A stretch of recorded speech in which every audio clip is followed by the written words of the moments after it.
एक दिन अर्जुन श्री कृष्ण से कहने लगे कि भगवान, दान तो मैं भी बहुत करता हूँ, फिर कर्ण को ही दानवीर क्यों कहा गया है, कृपा मुझे बताएं।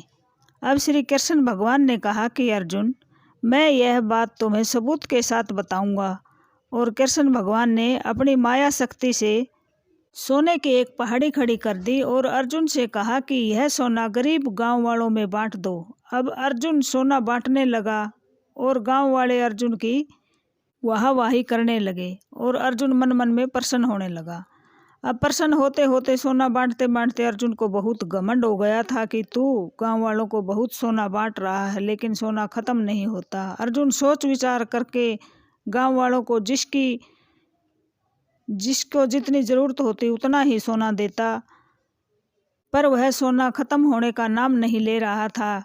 अर्जुन उसको बांटते बांटते थक गया। अब अर्जुन भगवान श्री कृष्ण से कहने लगे कि भगवान, मैं तो बहुत थक गया हूँ, इसलिए कुछ दिन के लिए आराम करना चाहता हूँ और सोना दान करने का काम बंद करना चाहता हूँ।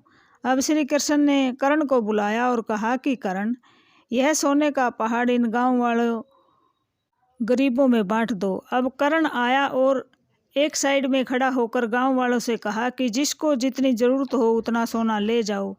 अब गांव वाले सोना अपने आप ही उठा उठा कर ले गए और थोड़ी सी देर में ही वह सोने का पहाड़ खत्म हो गया। और अर्जुन अब मन मन में सोचने लगा कि यह काम तो मैं भी कर सकता था। अब श्री कृष्ण उसके मन की भाप समझ गए और कहने लगे कि अर्जुन, तुम कर तो सकते थे लेकिन तुमने किया नहीं, क्योंकि दान करने में तुम अपना नाम करवाना चाहते थे और वाहवाही लूटना चाहते थे, इसलिए तुम दानवीर न कहलाकर कर्ण को दानवीर कहा गया है। कर्ण ने अपनी वाहवाही न लुटवा कर सोना खुद ही गांव वालों को कह दिया और गांव वाले खुद ही सोना उठा उठा कर ले गए और कर्ण अपनी वाहवाही करवाने से भी बच गया और सोना भी दान हो गया।